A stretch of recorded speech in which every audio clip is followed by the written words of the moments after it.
thing I'd like to do is thank the commission for considering the formation of this committee, which I think was long overdue.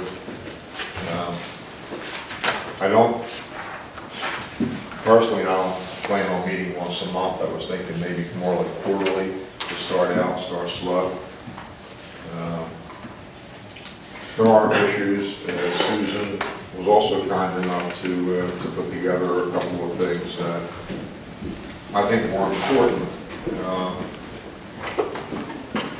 And it comes up all the time, is special events.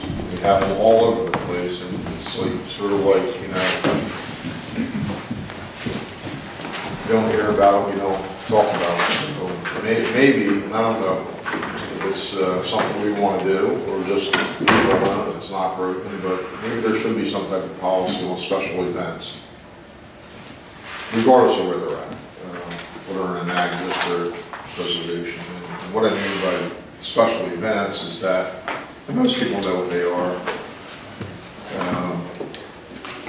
One that comes to my mind is, you know, Halloween is becoming a bigger and bigger holiday than most people want to admit to, but you know, you have hay rides and haunted hay rides and junkyard rides and parking, and what comes along with that is vendors and food and celebrations and all that stuff. So the question is do we want to have a policy, more policy than regulation, to allow these types of events? And we have several of them in our town alone. You know, haunted hay rides, and you have junkyard rides and haunted junkyards, and then you have red, white, and blueberry festivals, and you have cranberry festivals, and all these types of things. And I never really knew if there was any real policy on these things, and whether it was just go do. And I'm not saying we need or should come up with anything. The question that I have is that, is this something that we should consider? Sometimes I'm a firm believer in leave it well enough alone. But maybe there's a better way of doing it and having a policy in place so we can't be held up to scrutiny on other issues. That was one of the things that I discussed with Susan. I also asked Susan and Nancy if any of the board members that were so gracious to sign up to sit on this committee, whether they had any things on their minds that were ag-related, or anything that we should be looking at. That can be done in another meeting. Today I just wanted to concentrate on getting the committee formulated and going over what thoughts there are on these special events. If anybody had any comments or had a chance to even look at the memorandum that Susan put out to the committee members. And again, I'd like to thank everybody for volunteering to sit on this commission. If there's any other formalities that we have to do, I don't think there are. It's a committee, there's no formality. Yeah, so, yeah. I do want to limit these meetings. You know, I don't plan on going on for hours and hours and rehashing and going over and over and over, because I would get up and have to shoot myself. So I want to keep it short to the point. And, so does anybody have anything that they Mr. Chair, want to talk about? Yeah, I would think that this committee should concentrate initially on, more specifically, the Tuckahoe turf. I think this was a prime example of what we could help the commission come to some understandings and maybe give some insight to build that pilot program and push it through. Rather than maybe have P&I meetings inundated with long-winded, we could probably take testimony and come up with some ideas, and it would be a great platform to bounce it off of this committee. And I think that would probably take up our first couple of years' meetings. If we just Did you say years? I was thinking a couple hours. Really? Okay. Commissioner McGlinchey on he's practically done already. Now we're got weekly meetings. I'm thinking hours. Another thing, I was talking to Jen on the ride up, and you'd be surprised at how many growers are still unaware of how the Pinelands and the DEP affect their expansion. And I was trying to explain a lot of times, they think the Pinelands is the devil that's keeping them from expanding their farm. But it's more of a DEP issue of expansion in wetlands. And, you know, the Pinelands over the last 20 years, especially the past 20 years, with a limited staff, has not really been going out to the growers and seeing if they expanded the edges of their property and if they were doing it for frost, beneficial insect control when you clear a piece of ground. There was a lot of different reasons, but a lot of people say, well, what are the Pineland restrictions on expansion? And I don't believe there is any, other than where the DEP sets the standards for wetlands expansion. Am I correct, Larry and Susan and Nancy? And can we promulgate something to the community to explain it? Because a lot of people still think the Pinelands are keeping the ag community from expanding in New Jersey. You'd be surprised how many people. You're just talking about the wetlands-oriented agriculture, Well, like cranberry? It could be wetlands, or it could be semi-wetlands, it could be non-defined. A lot of the blueberries are now not in wetlands soils. They're converted peat ground in Hamilton. So a lot of that meets the standards of upland ag that still have blueberries. And a lot of times they'll ask me, and I said, it's more of a wetland, it's more of a DEP than a Pinelands. But do you have a general, something general that you could tell the growers, are they allowed to expand 50%? I know that was a clustering rule at one point, if you were in the ag and you decide to cluster. If they're building houses on Yeah. their property, but what you're describing seems like something Yes, unrelated to that. I know. Yeah, I know. so that doesn't, And quite often, I don't know how to answer them. okay. Is there an interpretation you can put together, just of what the rules are? It might be good to have DEP along with it too, if that's part of the issue. Yeah. Maybe they could help explain their rules and whether they're doing it or not, in terms So of. my experience, Paul, in the wetlands and the farming issues is that, you know, there are things in the Pinelands that talk about, yeah, you can clear wetlands and farming wetlands if it's certain things, you know, beekeeping, cranberries, blueberries. But what is not addressed is that, well, if you do that, now you're subject to probably the T&E, you know, through the DEP. So it's just not a carte blanche where you can go and say, okay, I have my hat on 750 colon blue, blah, blah, blah, blah, blah, and I can do it, and then that's the point on threatened and endangered. And we've had it happen in Winslow. And there was not a big detriment, but it was there nonetheless because there was no T&E study done. A little bit difficult to find out there's T&E after the fact, you know, so it's destroyed. So I think that Susan, you know, to do this, I think you have to have a partner with DEP to find out. It would be helpful if you could put a little cheat sheet together that we could promulgate. I would like to have it just for my personal knowledge, because you'd be surprised a lot of times you need to be refreshed of the roles and exactly how they coincide with each other. In the broadest sense, if it's a permitted use, then the landowner can go ahead and It's also an exempt use, because that doesn't mean you're exempt from standards, it just means you're exempt from application, so. Exactly. Right, and you're exempt here from the commission's application process. It has nothing to do with DEP, and that's where you're seeing, that's where you're seeing the problem. That's where the problem Yeah. always comes up. They say, well, Pinelands said it's okay, well, that's good, but Well, even here, if it's an endangered and threatened species issue, in theory, you'd still have to meet our standards as well. But if we don't know about it, it's hard to apply our standards. exactly. Historically, Larry, though, wouldn't you say that in agriculture you didn't really dabble into the TV by knee-jerk reaction if they were expanding? I mean, it just seems like an historical practice, almost. Well, because it's exempt, we hardly see any of it. don't see it. It would almost be on, we hear about it from DEP or something, or from the grower or whatever. And they say always after the fact. Yeah. The damage is done, so to speak.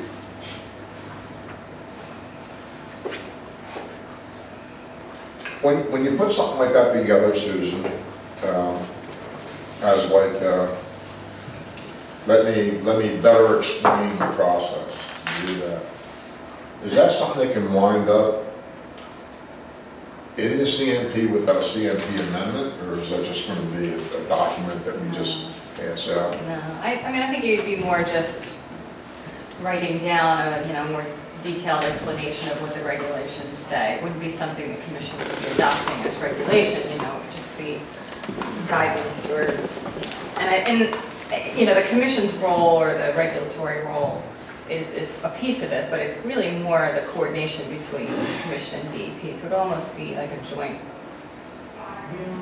guidance, if you will, between the two agencies. So With there's with examples of, what would happen or something like that. So there's no mechanism to put an explanation of a No. certain In the rules? section in the rules saying, No. and by the way, here's an example of what we're talking about. Not in the regulations itself, but I mean, that doesn't mean you couldn't post it on the website and hand it out as, general guidance. Yeah, or that stuff's sort of information. gets lost in translation. The guidance is, I think, the next level. The guidance down from document, rules, so yeah. we don't have Right. to adopt it. Right. We could post it on the website. Yeah, we have other things like As that. long as it's as I understand, as long as it's clarification of the rules, our rules and DEP's Yeah. rules. You could also do an official, letter of interpretation type approach. If somebody were to ask an official question, we could do it through that. Then it becomes more of an official interpretation rather than just some words, but I don't know if that helps any or not. It would be easier if the locals could do it on the local level rather than sending people up here for that. I think it's a good idea that Paul comes up with, to have something out there that sort of explains it, on what you're doing as far as agricultural, the actual farming. Paul, are there other questions, other points of confusion that we could address similarly? I would just like to put it out to the growers that it's not the Pinelands, a lot of times that it stops the expansion, it's the DEP. I can't believe how many people still believe it's the Pinelands. Is this a current issue, or is this just historic, basically? Historic and current. Current both, I agree with Paul. Still, to this day, as of 4 days ago, I ran into another situation where it says, well, I can do this. No, you can't, Because of DEP rules. because it's DEP. So I had to force the guy to go in there and remove all the crap that he put in the wetlands until he got, and destroyed them.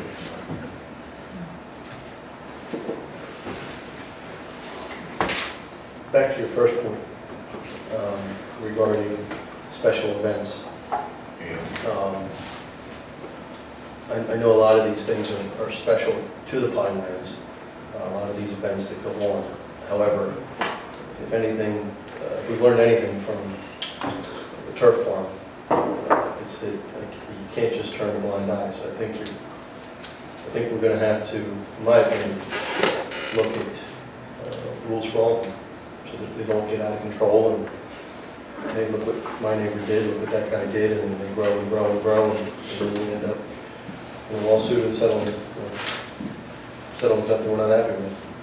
To what extent do we expect the pilot project that we're going to pursue to address the broader special events, or are we talking really about two different initiatives? It's partly up to you, I mean. Well, we've started to have preliminary discussions with sort of isolated groups of people, Fisheries Conservation Foundation, Farm Bureau, County Ag people, SADC coming up, DEP will come up. And they're interesting discussions, really interesting discussions, because everybody's got, I can't think of the other word now, so this will not intentional, but everybody's got their own little piece of turf here. I'm sorry, piece of pie, there you go, their own slice of pie. Is it wet? And it's interesting, and there's a lot of noise around this now, as we've been saying. I just printed out this morning the micro enterprise bill, which allows expansively, my first read of it is, allows other activities on certain farms. So that's one of our first questions out of the box, you know, where are we going? You know, are we, and we tell people this is as much about Tuckahoe Turf Farm as it's not about Tuckahoe Turf Farm. Tuckahoe is the best and worst example, but there's a lot of other things, and we met with other people, they've raised events we hadn't even known about. Mud runs, obstacle courses, paintball, veterinary services. There's a lot of things going on out there on farmland that maybe SADC and Ag might be more generous than we are, and do we want to align, do we not want to align? Right to farm, there's all these farmland assessment, there's all this other noise going around it. So that's what we're trying to get our arms around now, is what the pilot will include and how far do we want to go. I may be opening Pandora's box here, but when you talk special events, it's not exclusive to farmland. So That's how far do you want to push that? True. And then there are different discussions. You know, the ag discussion for us, you know, when people have come in to meet, talk about, you know, how broad a circle. Are we only talking about farms and ag production, or are we talking about farms everywhere? Are we only talking about farms that are deed restricted, or are we no. So at every step, there's a decision to be made for the pilot program. And then Susan and I walk out of these meetings and we think, will anybody even want to commit to the pilot program? We're going to do all this work and no one's going to, you know, sign up and say, hey, I want to do this. Because maybe they're all doing it anyway and we don't even know. Let's not forget they were playing soccer for years and we didn't know. And those were big, big events. So that's sort of the guidance that, you know, we're proceeding, but at some point we're going to have to make a decision as to exactly where we are. And you're right, there are other special events, you know, that happen once a year. We've sort of been, you know, not getting involved. Nancy, I think this committee should first determine, is there a difference in PDC agricultural zone, or is there a difference in regular AP or SAP? I mean, is there any distinction between having a PDC severed ag land or just ag zone normally, without with having the PDC still active in the farmland preservation? If we could get there, then we might get to the next step. But I don't know if there is a difference. Not really. If you're talking about strictly in terms of permitted uses, you know, the CMP itself has a list of what we sent you, permitted uses in an ag area, and those uses are pretty much what goes into the PDC deed restriction. There's not a lot of difference. So that is one of the first questions that people have been asking us is, well, are you writing the pilot just to deal with special events and recreation on PDC deed restricted farms, or are you covering everything? And our answer is, well, we don't know yet. That's up to the commission, but it becomes more complicated very quickly because then you have farms that are subject to SADC or county farmland preservation easements. And the language in those easements is similar to the PDC deed restriction, but they're not exactly the same. It was written to sort of mirror, but it's been clarified over time and the words are slightly different. Their easements specifically say no athletic fields. Ours don't specifically say that. They imply it, but they don't. SADCs? Yes. So there's another layer of complication is we have 8,000 some acres of farmland in the ag area that's been protected through SADC and the county farmland preservation programs. You know, we have 13 some thousand acres in the ag area protected through PDC deed restrictions. So you have all these different layers going on. And then you have the regulations in the CMP itself, which limits permitted uses. They're all pretty much the same, but there are slight differences. So it's hard to figure out, do we need to, you know, if we do a pilot program, do you want to try and make a distinction between those sort of three different situations, deed restricted, this type of deed restriction, not deed restricted, or do you just want to say it's all in an ag area, this is what should apply, or this is what should be permitted? It's a complicated question. It is. But it seems to me that the public outcry that's against Tuckahoe is the ones that feel that they severed their PDCs and they're Yes, kind of double dipping. Absolutely. It's absolutely true. Yes. And I can't grip my arms around how I feel yet, but I know the ag is kind of ambivalent on this. You know, they have different points of view. But I think we should try to define it here. We should try to do the heavy lifting right in this committee on what we should advocate to the commission. My take on it, they should all be treated the same as special events, whether or not there's been PDC severed, not severed. To me, it's always been that what they want to do out there, and I don't want to keep beating on that Tuckahoe Turf, because I know it's still, the thing in place, well, it's not done yet, that's the problem, it's not done yet. More will be revealed, you can take that to the bank. They're not going to sit still with 5 or 6 events. But I think they all need to be treated equally, whether the PDCs are separate or not, because to me, the language is pretty clear, And when other legislatures try to circumvent the plan by saying that, well, we'll do it with or without you, I have a little bit of a problem with that, but maybe that's just my nature that, I don't like being told what to do. And I freely admit that, I know my character defects. But more importantly, I think that if you treat them all the same, you can't miss. I think that the big question still comes into play is that how does the right to farm law and the educational component of the right to farm law play into what we're trying to do here? Because I think that we need to be on board, even though we may not see, that they're not the same, but I do believe that the right to farm law has to play into this somewhat. Like it or not, I think it has to. I don't know what your feelings are on that, Susan, Larry, as the planners. Well, that's an issue that has been brought up when we met with the Farm Bureau. That was a big concern of theirs, what's covered under right to farm and what's not, and if we do a pilot program to allow some additional because there's that educational component. Does it fit into that, or is it going to be separate and outside right to farm for now? I don't know the answers to that, but that was definitely a concern of theirs, and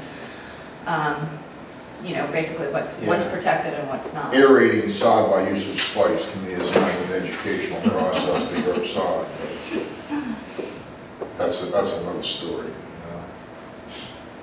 The Farm Bureau, speaking of the right to farm, also was concerned about with the pilot project or approving these events or allowing them going forward, neighbor issues, neighbor complaints, which is what right to farm was driven substantially to protect farms from. And it was interesting that, for whatever reason, where, either they don't come here, they're at the local level, or because of the way the Pinelands is carved up with ag production areas, we don't hear much of that. So, but I don't know if, all of a sudden, if we start allowing more events, we might. So it was interesting to hear that from them, that that's a big issue for them. And that's what right to farm deals with.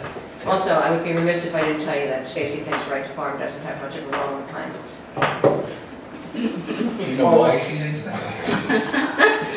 I don't want to speak for the lawyerly advice, but that has always been her. Well, that's an opinion, but the bottom line is here.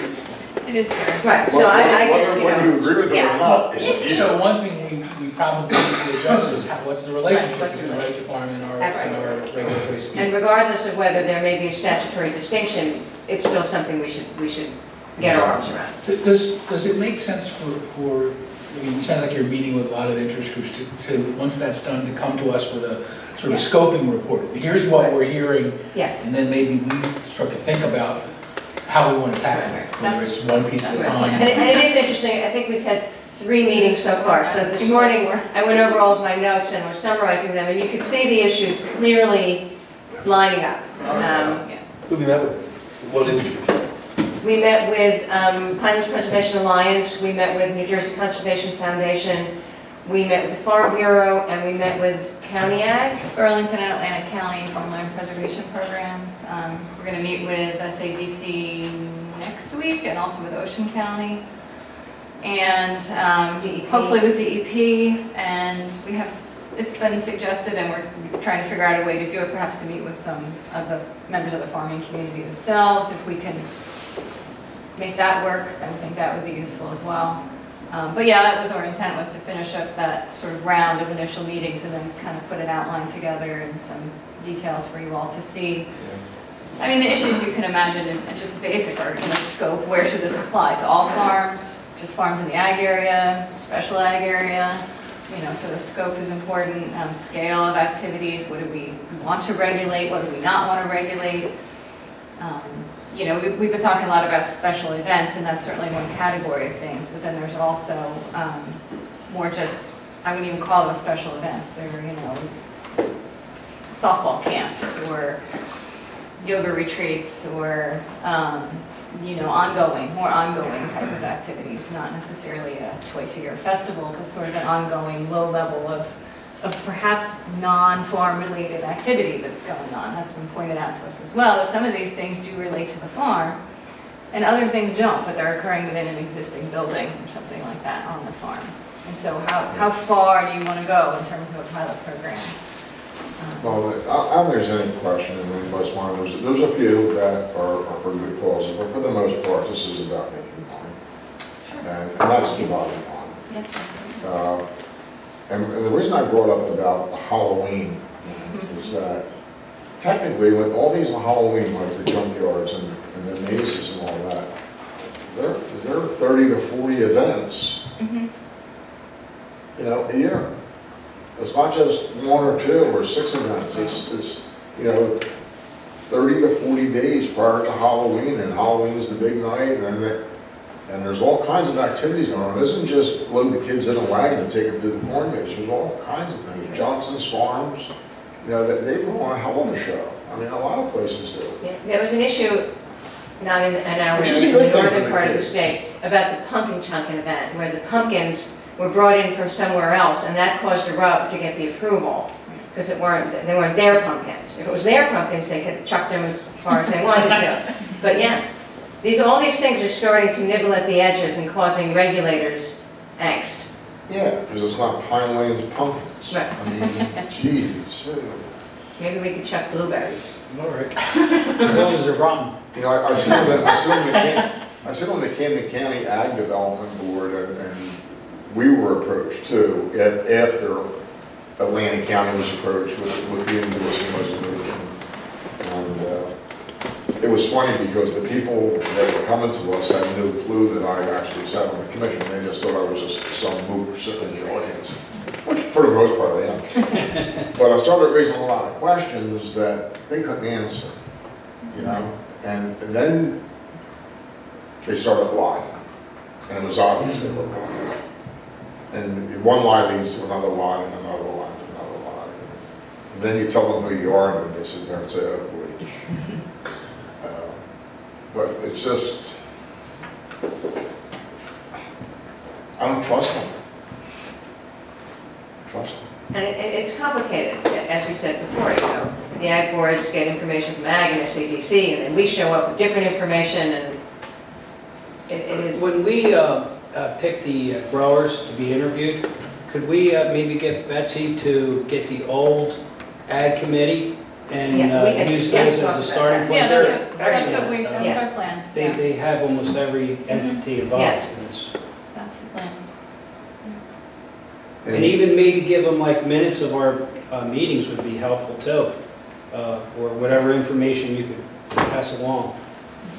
And not to keep the public out of it, because you know, I really want the public involved in this all the way, but when it comes to that particular meeting, it's like a brainstorming meeting. Maybe that's one of the kind of meetings we have with just, you know, the ag people as an ad hoc, you know, amongst us, and then bring that information back to the public on what's, but I'll leave that up to the board. I don't want to make those decisions.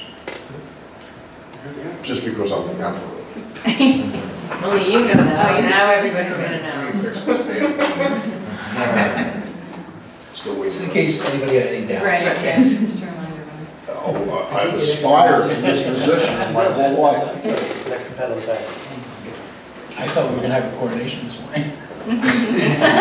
My wife was going to coordinate it all right up there. Don't worry. But,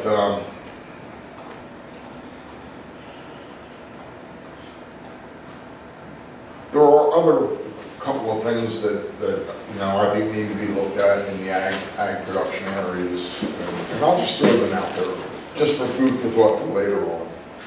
you know, I never understood and never will understand that you can subdivide ag production land, 10-acre requirement, as long as it's upland, it's farmable, the whole 9 yards, and a lot of these, you know what I'm talking about. And there's caveats, you have to farm it, you know, you start to farm it, but you're only allowed to do one every 5 years. I don't want to be offensive to anyone, but that's the dumbest thing I've ever heard in my life. Do you know what the back history of that is? I have no idea, nor do I care. It's just stupid. It's stupid. So you got a guy that has 50 acres of ground. I'm just using this as an example. The guy's got 50 acres of ground. His kids don't want to farm anymore. It's a small farm, and he wants to sell off a 10-acre lot to his neighbor who wants to raise grapes or whatever. Yeah, I'll buy it. I'll set up the grapes. I'll do this. And then his kid comes along. He says, I want to buy the 10 acres next to my dad. Well, you can't do that for 5 more years. What the hell is the difference? Never understood it. I mean, my gut reaction is that I'm not sure you can prevent them from selling that 10 acres anyway. According to your regulations. If it's there's all- subdivision, yeah. Right, okay, all right. The subdivision is where. And I think this, But denial of that subdivision, what would be our basis for it? I mean, an arbitrary 5 years, I don't think it's in the flies. CMP. Well, I hear you, but It's been in there for. Isn't there an issue about It's not, these yeah. mini farmettes not becoming mini farmettes, something other than that? I think part of it was not to break up the farm, but I wasn't here, so that's the idea, is that if you chop them up, maybe you don't have a farm anymore. My position is the farmers have, and I go back, way back before I was a commissioner, you know, with Terry Moore, and I come to meetings and testify, and I was a lot younger, saying that, you know, you have a lot of stuff that sounds all good, but the farmers have suffered enough, my estimation. You have regional growth on one side of the street, you have agricultural production on the other side of the street. In the heyday, the guy across the street was getting $60,000 an acre for his ground. This guy across the street couldn't get a bag of peanuts for his ground. And even at the heyday of the PDC program, where he had a 40-acre piece of ground, and he was entitled to 2 full development rights, even at $30,000 a right, he still wasn't getting anywhere close the amount of money per acre as the guy across the street. It was still a slap in the face. So I think that we need to, I've always had agriculture has always been something that I took very seriously, even though I'm not a farmer. I know a lot of farmers, but I always took it that they got the lousy end of the stick on this, bottom line, and I think that we need to do everything we can to help make them more whole, more better, whatever language you want to use. Even the PDC allocation on 39 acres to come up with 8 rights, you know, on 39 acres of land. Where 39 acres came from is beyond me too. And I'm sure it was some scientific formula that said, okay, 39 acres, not 40, not 39 and a half, 39 acres, and then you get, you know, 8 rights. And if you divide that up, that means you get a house every 5 acres. Well, if the rule of thumb for water quality is 3.2, why aren't we giving them a quarter of the development right for every 3.2 acres versus every 5 acres? There are the things that have been in my crawl for a long time. Whether they ever come to fruition, you know, I still have to say them because I got a voice. So, anyway, they're just some of my thoughts, you know, and there'll be more. And last but not least, is everything hunky-dory now with clearing forests for farming? Remember about you can't use this piece of equipment, that piece of equipment? Remember that whole hullabaloo over clearing forests for farming? I don't quite know what you're talking about. I mean, you've always been allowed to do it. It's expensive and people don't tend to do it. It's on how that was being done. was it for stumps? Yeah. I vaguely Remember the big hullabaloo over all that stuff and how you were going to till the ground and Steve Lee was in? And several years ago. Maybe that was when the commission was redoing the forestry rules? Yes. We talked a lot about drone chopping and all of that? Okay. Is that all working out okay now? I'm not sure where the right, maybe we need Chuck to answer that, he's not here. April, anything? No, April is. I mean, I wasn't Forestry involved in the now. forestry, Yeah. and I've never heard a complaint about it. That doesn't mean Right. there's There not a was problem. a lot of discussion, Right, I before know I that, got here, remember, it Paul? says- Yes. A lot of discussion. I just wanted to, if someone could just check and make sure, my only question is, how's that going? In terms of agriculture? Yeah, Okay. in terms of agriculture, how's that going?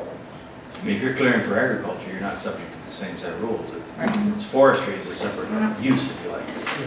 It had to do with the forestry and the, Yeah. Okay, Somebody will chuck it. yeah. and there was a thing, well, forestry is fun. And they're done. Remember? Yeah, no, it sounds good. Okay, I'll make a note of that. And just for my own edification, I'm just curious as to how that's going.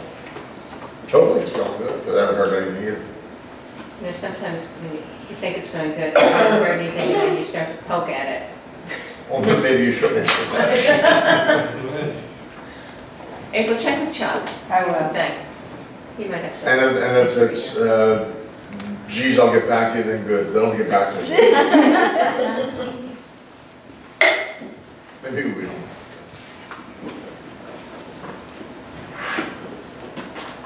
That was the extent of really what I wanted to start out with, something short, sweet, you know, nothing too elaborate.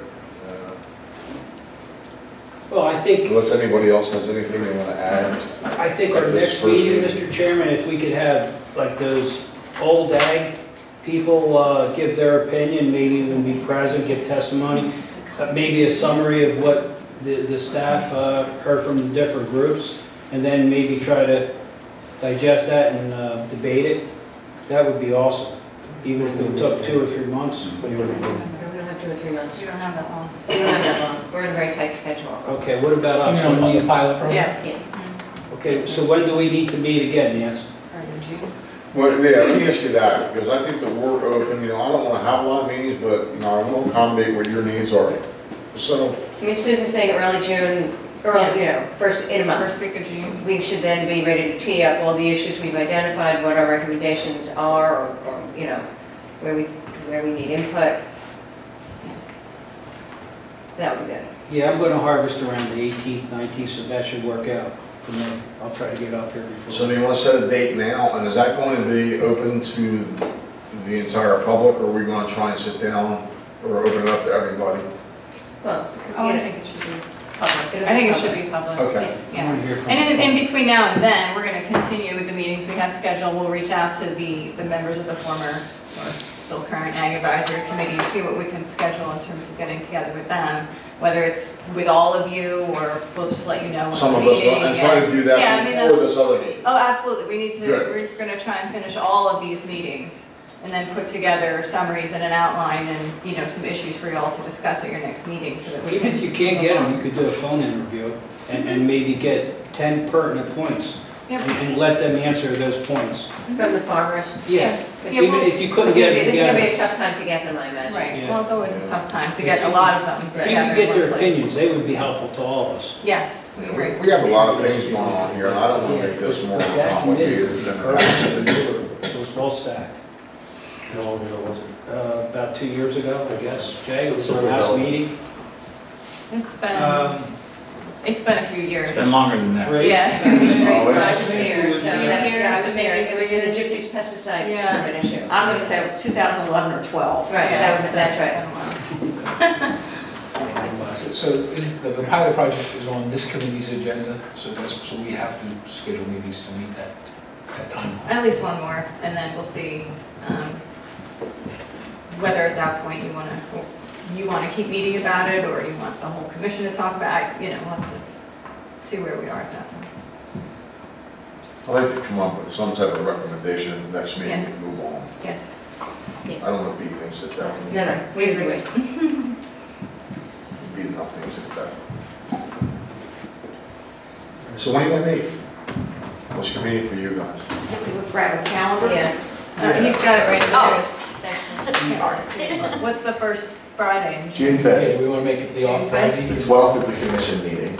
2nd is the P&B. Whoops. June 5th, P&I meets May 29th. Fifth works for me. Yeah? May 29th? No, that's P and I. That's P&I. That's P&I. June. I'm trying to ensure we're not conflicting with any other meetings. June The only early ones in June is P&B. Okay, so- June June 5th. 5th? Yeah. I'm good on June the 5th, unless I'm official. You good? Yeah, I'm good. Fish don't bite on June. Same time, same We channel? Calendar. June 5th, 9:30? Okay.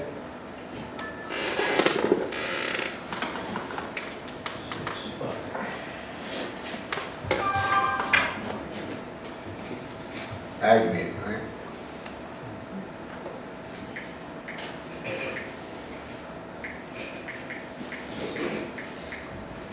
Do we need to establish an assistant chairperson in this committee or not?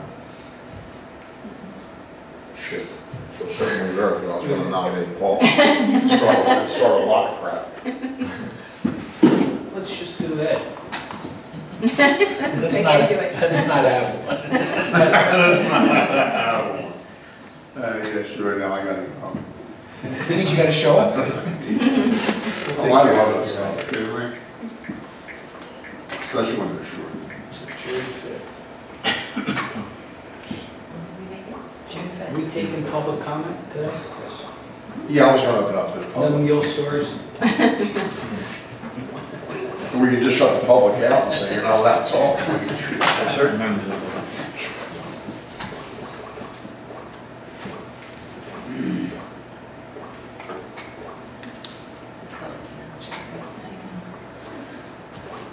Okay. Do you guys have the ability to send out Outlook invites for meetings? I don't know if We don't use that system Yeah, we now, don't we will have be that, moving yeah. toward that. eventually we will. Soon. That'll be Uh, soon. Not yet. I do By that time, have, it'll be out of date. yeah, That's okay. yeah, all this data, I think, is moving away, moving toward Outlook, Yeah. including us, which will mean we'll have new email addresses, by the way, at the same time. We're all going to change our names too. To protect the I do innocent. have constant contact that we use that may be able to be used in the same manner. I can look into that. We just started using Yeah, it's that. easier to just It's blast it out really, to everybody and yes, Sorry. it's really easy to use, Yeah. and it would do the same thing as Outlook.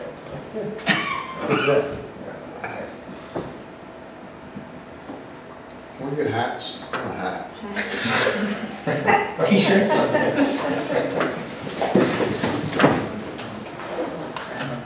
Anybody else from the committee? I'd open up to the public. Anybody from the public have anything that they want to, except for you two? I have a great amusement. No, I actually do have some things that you would talk about. It appears that right now the trust is developing this pilot program, and I understand there's a certain amount of time or pressure there. So that is a good and needs action.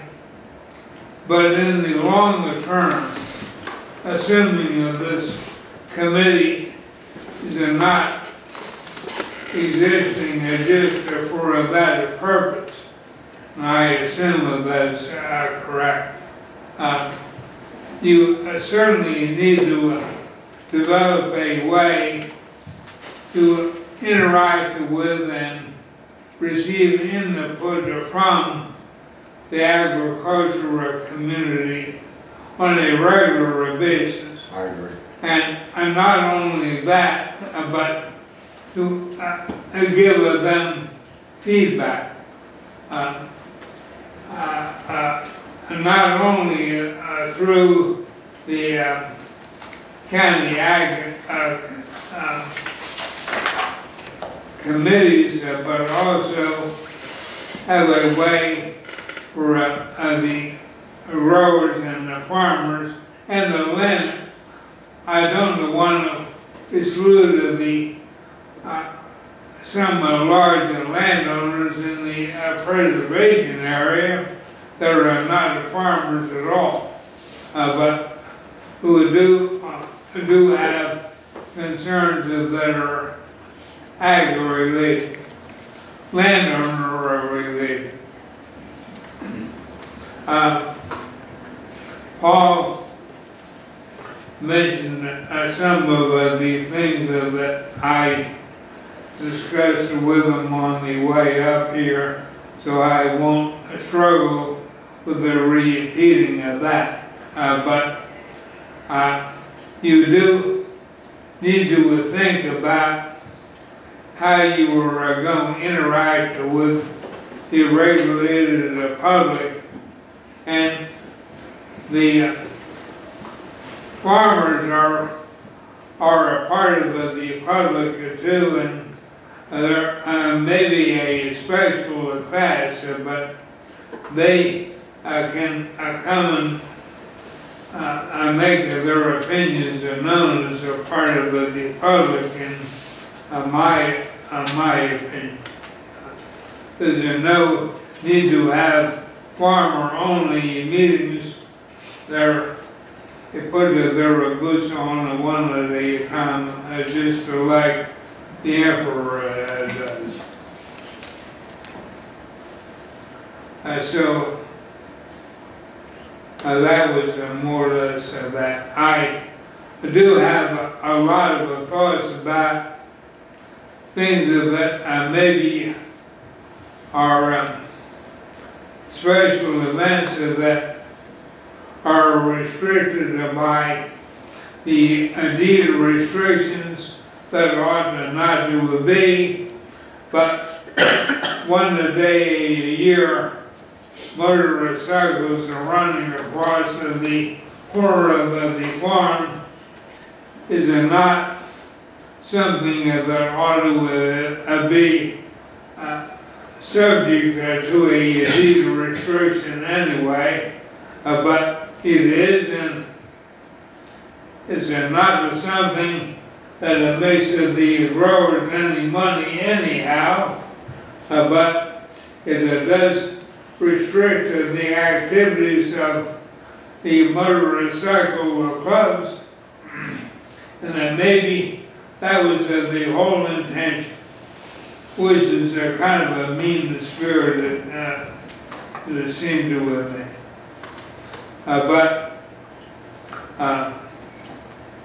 farm markets and big pick your own events and that sort of a thing, that more or less goes on anyway, and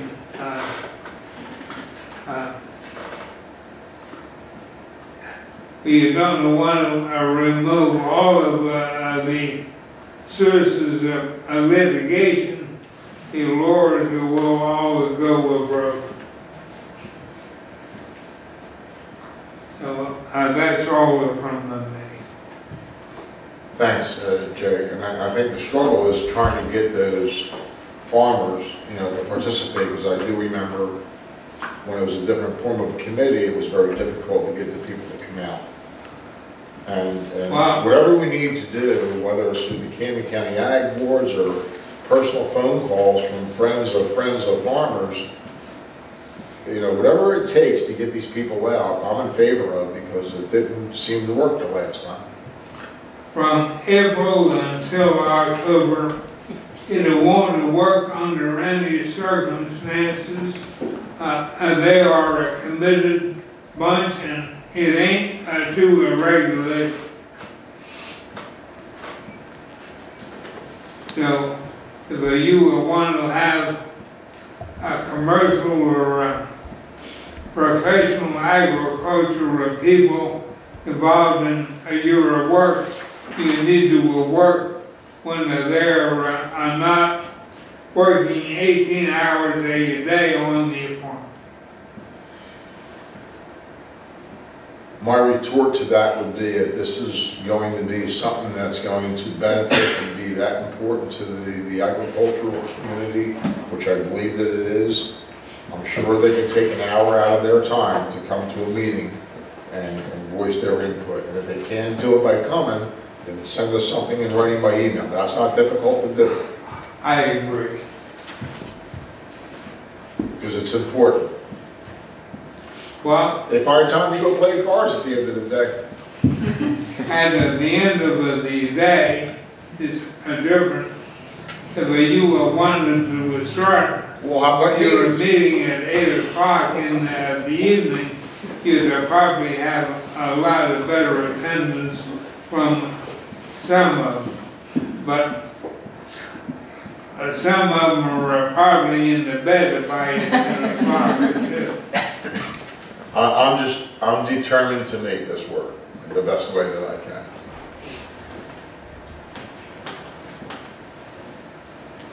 Thank you, Jane. Anybody else? Well, really? Would you like me to say something? Sure, why not? I guess I can come up to the microphone.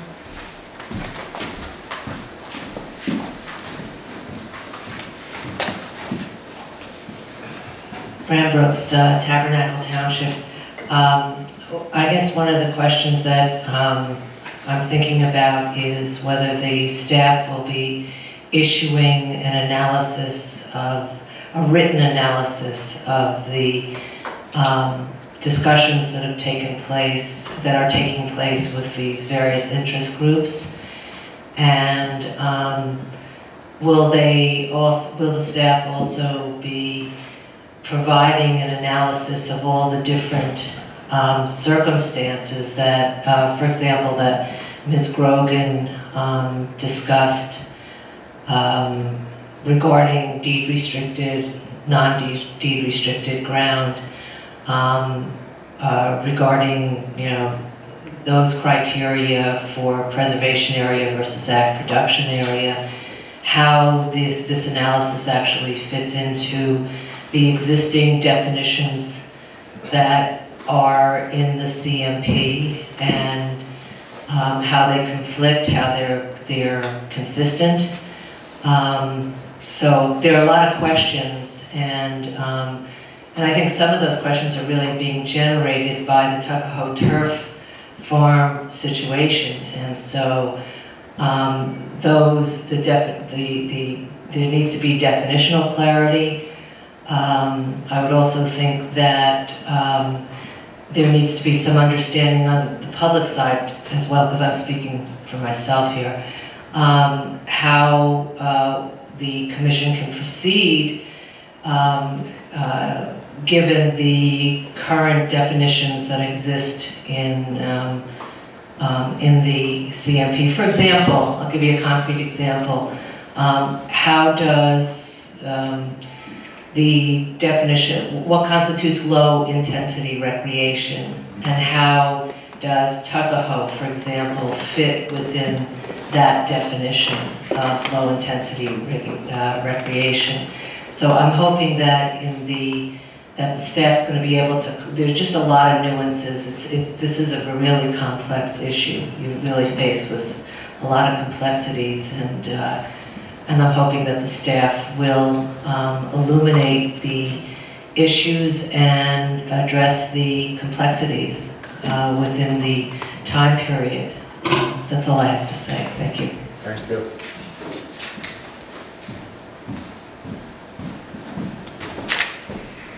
Anyone else?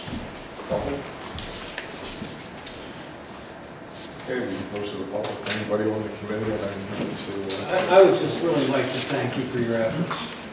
I'm from the bottom of my heart. We've been trying to do this for a long time, and I couldn't do it by myself at all. So thank you very much for your efforts. Yeah, and hopefully we can do some good, Comment too. I know not so much, maybe a little bit in this committee today, but on the commission level and the P&I level before, I know that comments have been made that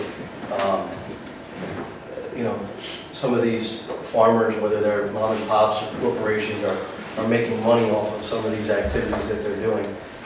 I don't have a problem with that. Provided they're not developing on the site and they're sticking with the rules in the comprehensive management plan, if farmers can find an ancillary way to make money, I'm all for it. That's just my thought on it. Very good. Anything? No, I'm delighted that you guys, this committee started it. I think it's going to be worthwhile, and it's a forum to discuss some issues that obviously we got to deal with. Yeah. And again, I don't want to meet once a month, you know, we got enough meetings, you know. They got plenty of work to do, we're short-staffed, you know. Maybe we give them a nice fat raise next year, and then we can put them to work. Here, here. Yeah, didn't we try that? We're gonna try 6% next year, I have news for us, this year is 6%, buddy. That's a different meeting.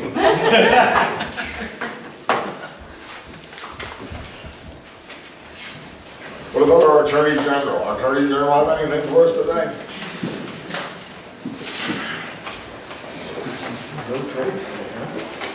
Yeah, okay. That's the governor's office.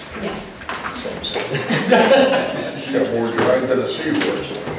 Have a good weekend, guys. Yeah, you too.